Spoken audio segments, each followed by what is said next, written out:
Imagine waking up tomorrow and realizing that if you didn't show up to work, nothing would really change. The emails would still be answered. The system would still run. Someone else would quietly slide into your seat, and within weeks, it would be as if you were never there. That thought is terrifying, but it's also the central question of this book. In a world obsessed with efficiency, automation, and obedience, what makes a human being truly valuable? Seth Godin argues that the safest path is no longer obedience, but indispensability. This is the story of why average is no longer enough, how the system trained us to be replaceable, and how choosing to become a linchpin can completely change the way you work, create, and live. Chapter 1. You are a genius. Seth Godin opens Linchpin with a statement that feels almost uncomfortable to accept. You are a genius. Not a genius in the traditional sense of awards, degrees, or IQ tests, but a genius in the way humans naturally are, capable of insight, creativity, emotional connection, and original problem-solving. A genius is someone who can look at a stuck situation and see a way forward that others cannot. Godin is careful to point out that genius is not constant. No one is brilliant all the time. Even history's most celebrated minds were flawed, distracted, or ordinary in many moments of their lives. Genius appears in flashes. A shortcut you discovered, a problem you solved intuitively, a connection you made with someone that others couldn't reach. These moments are proof that genius lives inside everyone. The real tragedy, according to Godin, is not that people lack genius, but that society actively trains it out of them. From a young age, schools reward compliance over curiosity. Students are praised for following instructions, memorizing answers, and avoiding mistakes. Creativity becomes risky. Asking the wrong question becomes dangerous. Standing out becomes something to fear. This training continues into adulthood. Workplaces reward people who follow the rules, stay quiet, and don't challenge the system. In return, workers are promised stability and safety. For decades, this trade seemed reasonable. Give up creativity, and you'll be taken care of. But that promise has been broken. The world has changed, yet most people are still behaving as if it hasn't. Godin uses a story about Pablo Picasso to show that what we call reality is subjective. Reality isn't fixed, it depends on perspective. The old system no longer reflects the reality we live in today. This book is not a how-to manual or a corporate playbook. It is a personal challenge. Godin asks the reader to make a choice. Continue complying with a system that no longer rewards obedience, or reclaim your creativity and contribute work that actually matters. The path forward does not require quitting your job. It requires changing how you show up to it. Chapter 2.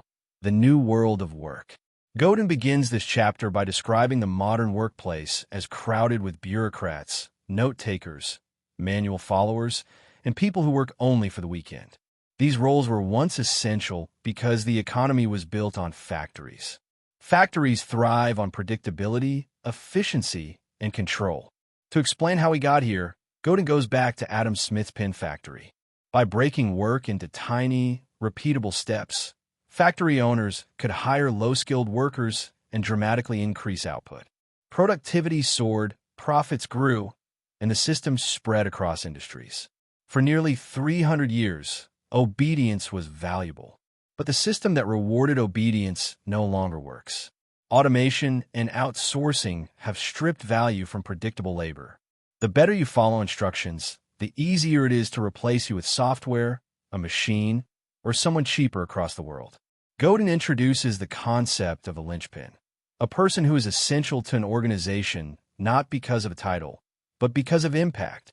Linchpins bring humanity, judgment, creativity, and emotional intelligence. They are the people others rely on when things go wrong, when systems break, or when no rule exists. In Godin's definition, artists are not limited to painters or musicians. Artists are problem solvers, leaders, connectors, and people willing to take responsibility. They create value that cannot be measured easily or written into a manual. Even white-collar jobs, once considered safe, have become factory work. Emails, spreadsheets, reports, and customer interactions are now measured, optimized, and standardized. If a task can be written down step by step, it can be automated or outsourced. The internet accelerated this shift through what Godin calls the law of the mechanical Turk. Any task broken into small, predictable pieces can be done cheaply or for free by distributed labor. Wikipedia replacing Encyclopedia Britannica is a perfect example. White-collar work is no longer protected. The conclusion is clear: being average is no longer safe. The safest path forward is becoming remarkable. Chapter 3. Thinking about your choice. Godin directly addresses a crucial question. Can you actually become indispensable? His answer is an emphatic yes. Not because of natural talent, privilege, or luck, but because indispensability is a skill. Linchpins are not born different. They decide that their work matters and then train themselves to show up differently. They practice judgment, generosity, and emotional labor. They make choices others avoid.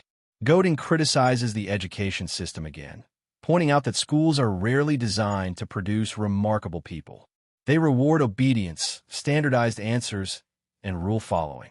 While great teachers exist, the system itself discourages originality. Markets, however, crave art. Despite what people say about wanting cheap and fast solutions, they consistently reward work that feels human, meaningful, and connected. Experiences that change people create loyalty and trust. Godin also challenges the zero-sum mindset, the belief that success is limited. Linchpins see the world as abundant. When value is created, the market expands. Generosity is not weakness, it is leverage. Choosing to become indispensable is risky. You may upset people. You may lose approval. You may stand out. But the alternative is far worse: invisibility. The old American dream promised rewards for obedience. That dream is over. The new dream rewards people who are remarkable, generous, and brave enough to make decisions without guarantees. Chapter 4. Indoctrination. How we got here. This chapter explains how deeply the factory mindset is embedded in our culture. From childhood, we are taught to accept mediocre obedience as normal. We are encouraged to consume as a shortcut to happiness and to emotionally detach from our work. Factories, as Godin defines them, are any organizations where people show up, follow instructions, and collect a paycheck. This model created prosperity, but also turned people into interchangeable parts.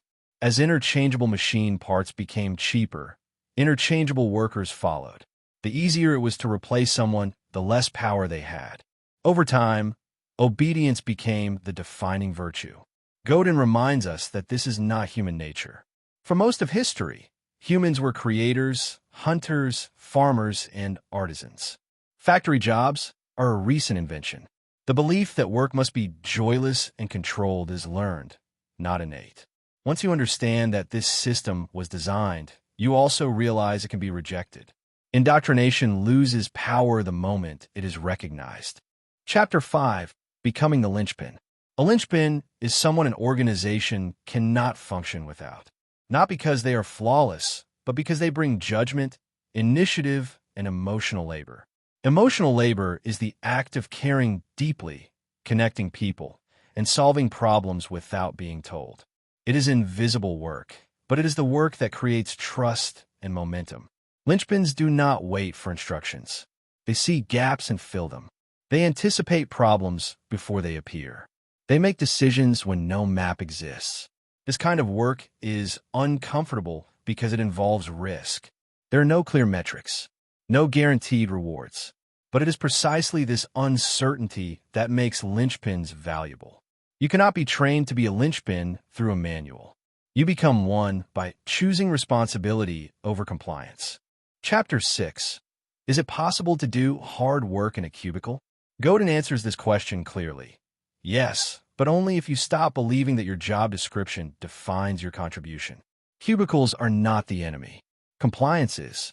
Hard work in a modern sense is not about longer hours or higher output. It is about taking responsibility for outcomes. Linchpins focus on results, not tasks. They notice what is broken and fix it. They improve systems instead of blaming them. They care about customers and coworkers as humans, not metrics. Much of this work is invisible. It doesn't show up on performance dashboards or spreadsheets, but it is what customers remember and what organizations rely on when change arrives. A linchpin in a cubicle is not trapped. They are positioned at the center of value creation, if they choose to be. Chapter 7. The Resistance. At the heart of Linchpin lies one of Seth Godin's most important ideas, the resistance. The resistance is not your boss, your coworkers, or the system around you. It is the voice inside your own head. It is the force that whispers doubts, magnifies fear, and convinces you to stay quiet, safe, and average. The resistance wants you to avoid emotional risk. It tells you not to speak up in meetings, not to share bold ideas, not to ship creative work until it's perfect. It thrives on procrastination, perfectionism, and rational excuses. Unlike external obstacles, the resistance is invisible, and that makes it powerful. Godin explains that the resistance is rooted in biology. It evolved to keep us safe from danger and social rejection. Thousands of years ago, standing out from the tribe could mean exile or death. Today, the stakes are much lower, but the fear feels just as real. Your body reacts to creative risk as if it were physical danger. The crucial insight is this: the resistance never goes away. It grows stronger when you are about to do important work. The presence of fear is not a sign that you are doing something wrong. It is proof that the work matters.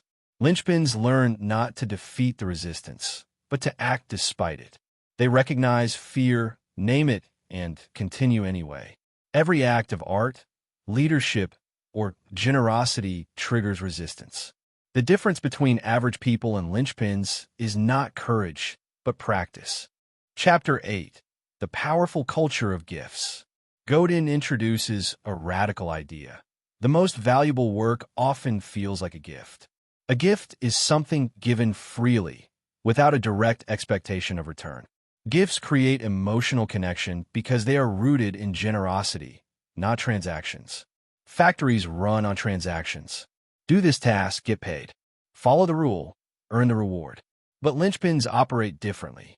They give ideas, care, effort, and insight beyond what is required. They bring their whole selves to the work.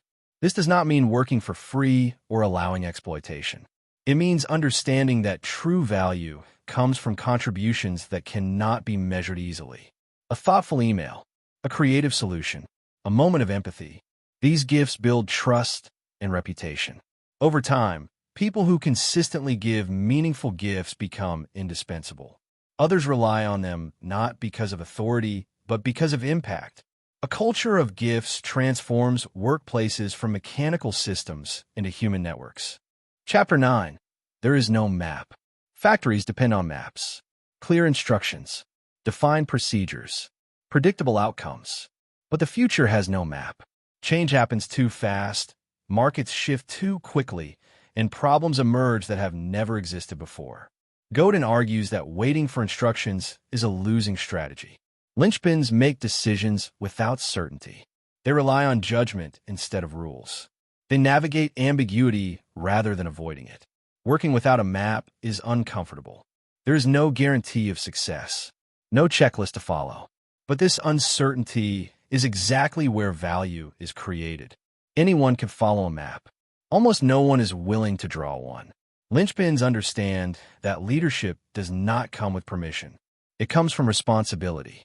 They move first, learn fast, and adjust along the way.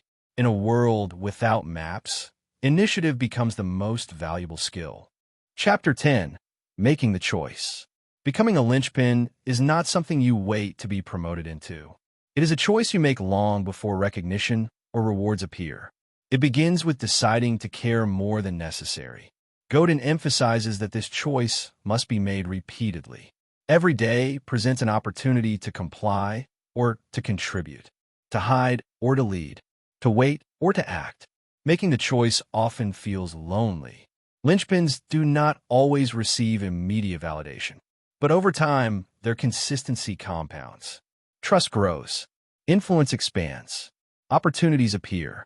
This choice is deeply personal. No system can force it. No boss can mandate it. Only you can decide whether you will show up as an artist or as a cog. Chapter 11.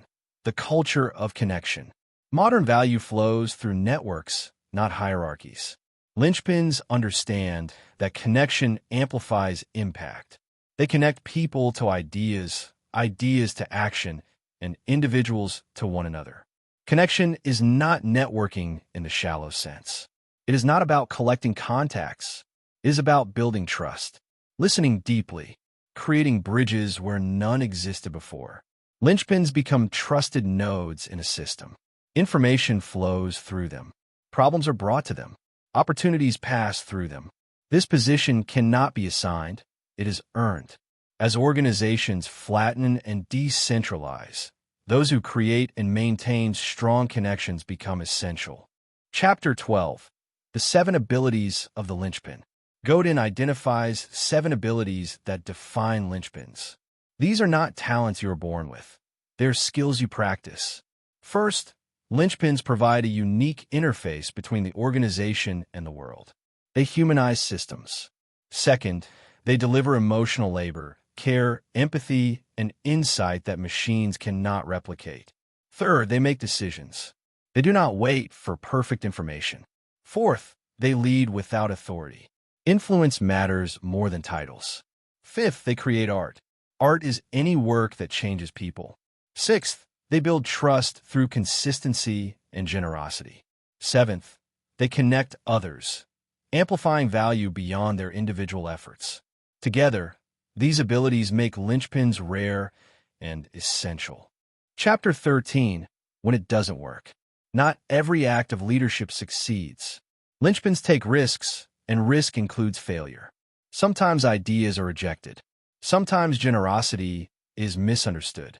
Sometimes effort goes unnoticed. Godin argues that this is still safer than being average. Average people are easy to replace. Linchpins, even when they fail, build skills and reputation. Failure becomes feedback. Rejection becomes data. Each attempt strengthens judgment and resilience. The only real failure is retreating into compliance.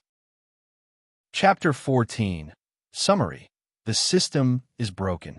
The system that rewarded obedience, compliance, and average effort is broken. Complaining will not fix it. Waiting will not save you.